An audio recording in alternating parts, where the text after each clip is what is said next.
Welcome back to Access Granted, the podcast brought to you by Ablr. Today we're excited to welcome back our remarkable CEO, John Samuel, who is not only a visionary leader but also a talented author. In this episode, we dive into John's inspiring book, Don't Ask the Blind Guy for Directions, where he shares his personal journey with retinitis pigmentosa and his experiences of losing his sight. Join us as we explore the powerful stories and insights behind his book. Tune in to be inspired by John's journey, and be sure to grab a copy wherever you find your favorite reads. I would say, bluntly, the thinking is over. It's more about doing, That's right. And I think I don't know how any organization now in today's environment, and frankly any environment, can say, well, getting perspectives from all different kinds of groups of people, that's a bad thing. Yeah, Greg. And being inclusive again, and for the sheer number of people, like 1 in 4 people have a disability, 1 in 5. And then the fact that folks aren't disclosing, right, which is a wonderful segue. All right, John, let's talk about the book. I got to tell you, so many people I know have read it. The book is awesome. It really is. First of all, the title of the book is incredible. The visuals on the book are incredible. The story in the book is incredible. Talk to me a little bit about the book. Tell me the title. Tell me about the process of what your head was about writing the book, and then tell me about what's going on with it, because I think it's an incredible book, and I think everybody needs to read it. Yeah, the book is called Don't Ask the Blind Guy for Directions. I just love that title. 30,000-mile journey for love, confidence, and a sense of belonging. And so, the idea about the book was I do a lot of keynote presentations and do a lot of talking, but I know that people take in content in different ways. And so if we can create a book and share that story to folks who benefit from reading, that's great. We can do that. And so, when I was going through my own vision loss and the challenges I was going through, because we all go through crap, every one of us. And, just mine was my vision loss and navigating the world that way. And so by sharing that story, my hope was to give a sense of hope to people and to give people inspiration to say, look, we can get through this shit. And so the initial title when I was first coming up with it was called A Love Note to All My Uber Drivers. Because when I'd get in an Uber, it was almost like I got to practice my speech. I had 10 to 15 minutes. That's a good title too, man. It is, because I literally, depending on how long my Uber drive was. Maybe you should be doing the marketing, bro. That's what I'm thinking. It was like however long I had with my Uber drive, I had an opportunity to practice my talking. So I'd give my spiel, whether it be 5 minutes, 10 minutes, 15 minutes, I could spread my story across that length. But what I realized was my Uber drivers were the ones who would really be impacted by it. The number of Uber drivers who would start following me on LinkedIn or even emailing me or texting me to just say thank you was amazing. Because I don't think people necessarily grow up and say, I want to be an Uber driver when I grow up. But they become an Uber driver because there's something in their life that's causing them to do that.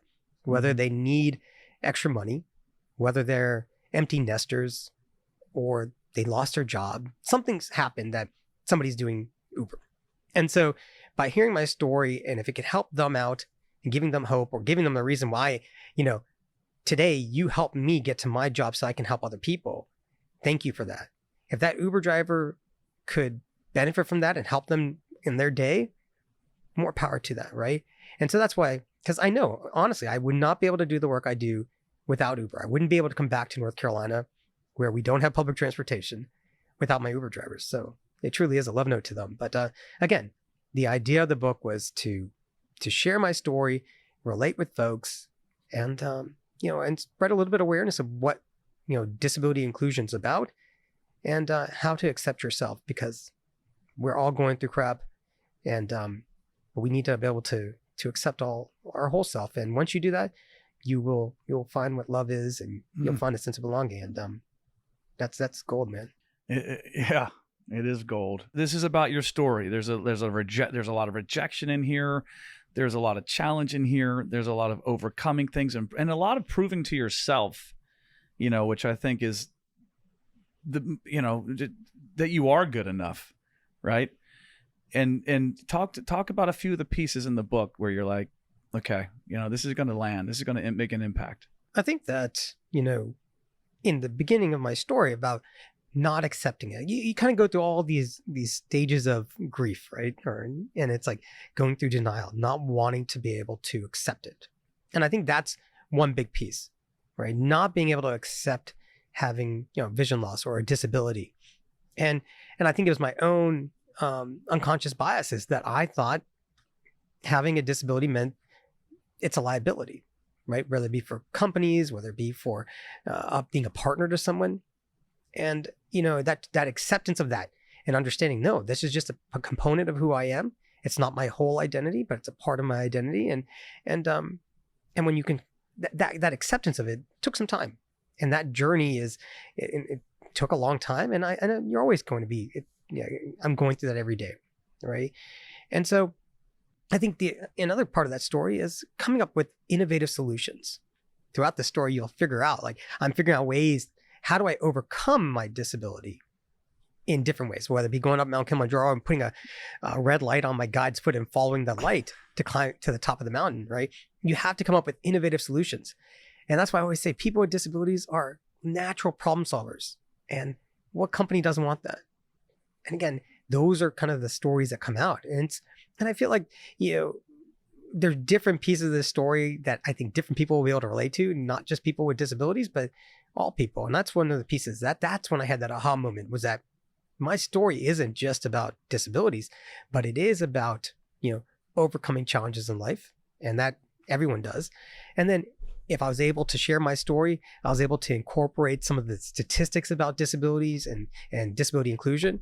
And if that can help, raise more awareness for the work that we do and the mission that we have, that's powerful for us.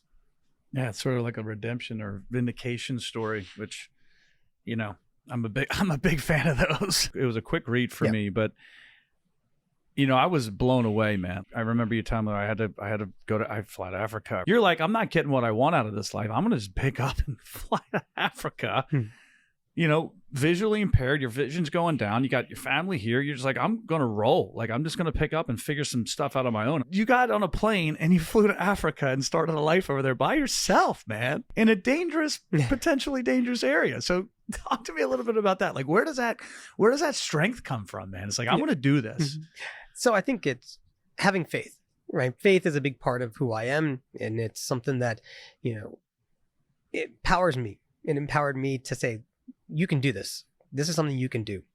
And I think the love and support of my parents was another thing. Lovely people, by the way. Really, lovely family, man. No, but yeah, they are. They really are. And my dad, he had to move, when he was 19 years old, from India to the US, not really knowing much English and only $7 in his pocket. And so I had grown up hearing this story of him overcoming challenges in his life to get where he was.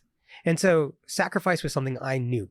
My parents always told me growing up, you're going to have to work twice as hard as everyone else. And so with my vision loss, I didn't see a future career for myself in the US because I just didn't think the US was ready for somebody with a disability to be successful in corporate life. And so if I could go to Africa and create my own path, create a path where nobody else wanted to go, that's where I had to go. And that's what drove me there. And that's what was a driving force, was like, if I can be successful here, I can come back home to the US and say, look, I can do it. And it was almost like, I'm going to prove it and I'm going to shove it down your throats. I knew that was coming. And boy, you're shoving it, my friend. And no, I mean, I say that because, you're a good dude, man. And you are, man, you're a good dude and you are living a really good freaking existence. And you are a leader in this space, and you're extremely well respected. I mean, every time I get on a call, it's like, oh, I know John. It's like, God, does anybody not know John? But man, I'm telling you, it's been an honor to work with you on this, and we're not anywhere close to being finished. So don't wrap up. But one of the things you talked about with employment, and it's like, God, what does that feel? Because you have your MBA, you went to a great university. Oh, you went to a couple universities, which was in the book, by the way, which met some amazing people along the way that have helped you on your path. Yep. But you talk about, like, in the book about you had a problem solve, and it immediately triggers a couple of the programs right now that we're talking about. We're talking about staffing folks with disabilities, giving folks the opportunity to have like a quote unquote, whatever the normal life is, but have the opportunity to belong, make an income, feel good about themselves, because that's important. Yeah. But one of the things, your passion project has always been employment. Mm-hmm. And that's really always been the mission, although it's always been accessibility for all and people first, but it's really about employment for folks. And we started a division called Ablr Works. Mm-hmm. I remember you telling me, mm-hmm. It's going to be the future, Mike. It's going to be the future, Mike. Mm-hmm. And it is the future. And I see it so clearly. What does that mean to you that what we're doing with Ablr Works? Yeah, I mean, employment has been something I've struggled with my whole life. Even before I had my visual impairment. I remember as a 16-year-old kid, 15, 16-year-old kid, trying to get my first job. I applied to every single store in the mall. I didn't get a single job. It wasn't because of my vision loss. I don't know what it was. I just didn't get it. And then I remember... Because you had a reputation, Johnny. I guess I had a reputation. I don't know what it was. So I think that desire, I'm like, oh, they don't want to give me a job. So I got a job at the Harris Teeter grocery store as a bagger. And I moved up quickly from a bagger to a cashier because I was going to work my ass off because like I was going to move up. I had that hunger. And as I started losing my sight and seeing the challenges that posed in the workplace, that's where that passion said, I'm going to help people. And so, and then the second piece of it was you talk about taking those risks. I took a risk to go to Africa because when it paid off for me because I had financial independence. And I understand after I had that experience in Africa, coming back to the US, I was able to take more risk because of that financial independence. And so if we can give people with disabilities or people who are blind in the workplace financial independence, that allows them to take more risks. And you need to take risks sometimes to be successful, right? Both of us, we've taken risks throughout our careers, throughout our lives. Sometimes they've paid off, sometimes they haven't. But when they do pay off, man, something special happens. And I think that's what Ablr is all about, right? We took a risk to launch this business. And it's paying off, not only for us, but for the people that we're serving. And so being able to help people who haven't had allies in their life. Because again, I won't say my journey was not a journey by myself. There have been allies and angels and supporters throughout my life who've helped me get to where I am today. And now we can be an ally to these individuals in our program. And so sometimes they just need that extra help, and that's what we're doing. And my hope is that they will pay it forward just the way like we're doing it now. They'll pay it forward to the candidates in our program in the future. And that's going to be really special. Yeah, and the workforce development program, John, if you want to talk a little bit more about specifics. Ablr Works really has two main components. We have the adult programs, and then we also have our new high school program, which we're launching. And with the adult program, we are providing wraparound services not only to train individuals with technical skills to get into tech-related jobs, but we're also giving them support in terms of building up their professionalism, building up their resumes, their personal brands, helping them to get the confidence that's needed to put their best foot forward in the workplace. And we brought on Logan Passy as our job developer, who's just come in as a rock star and being able to support these individuals in their job search. But, and it comes back into, Shannon Garner, who worked her way up on our team, on our accessibility team, who's training individuals, and she knows what it takes to get there. And so we have this great team. Then we have Liv Evans, who's, kind of doing all the logistics, making sure things are moving. And it's really special to watch that young team strive and helping individuals. And we're starting to see, more and more people getting jobs. And that's the most amazing thing. And on the high school program, I really believe we're going to have a similar impact by, exposing young blind high school students to the future of work, but also showing the companies who we're inviting to talk to them that this is the future of the workforce. So you better get ready. And, it's two-way learning street here. They're going to learn, the kids are going to learn, companies are going to learn. And at the end of the day, hopefully we have a more inclusive workplace. There's no hope, my friend. No hope. There's no hope. But that goes back to our whole thing, right? Yeah, there's always hope, my friend. But we do. I get you. But I think it goes back to our whole thing, right? We are the goal of, when you're a mission-driven company, you should always be hoping that you can just work yourself out of that job. The goal is that companies become more accessible. The idea is that companies become more inclusive and that people are trained that they can go in. They don't necessarily have to go to a specific program just like ours to get trained, but they can go to any training program because they're inclusive, they're accessible, they're accommodating. And so I think that's the difference between a mission-driven company. Is like mission-driven company is our goal is that we can work ourselves out of a job one day. And at that time, we can retire happy and say, look, we made an impact. And, making an impact is such a big deal. I mean, when we do these graduations and everyone's family shows up and the parents are there and the students are just excited. I mean, there's just such an energy in the place and it feels just incredible. And it's on a Saturday morning and it's like, I wake up and I'm like, put some music on, let's roll to graduate. I'm excited on this. But it's really incredible because, we're in the process of becoming what we are going to be. Yeah. And the process has been difficult at times, but so beautiful in so many ways. Yeah. And I love the pay it forward piece because I keep thinking, I always have a tendency of like looking years out down the road.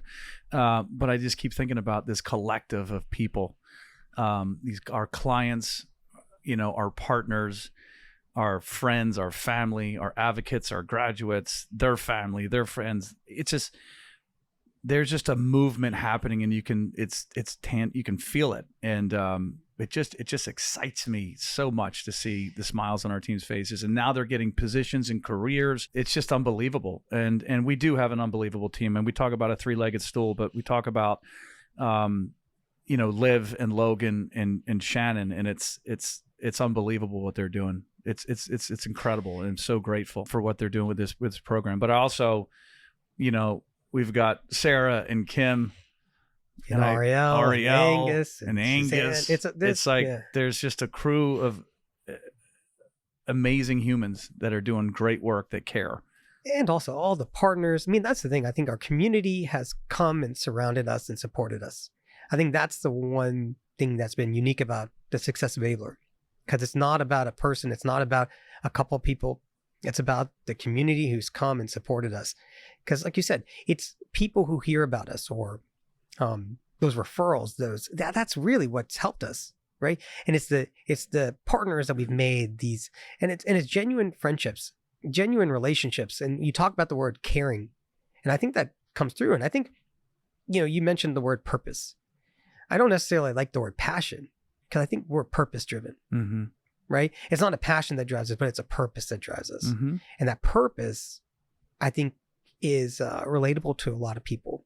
And when you are purpose driven, when you do have this kind of the best intentions at heart, other people want to help that. And I think that's what's made us unique and special. And that's been the success of Ablr, is our community. Thanks for listening to Access Granted, a podcast powered by Ablr.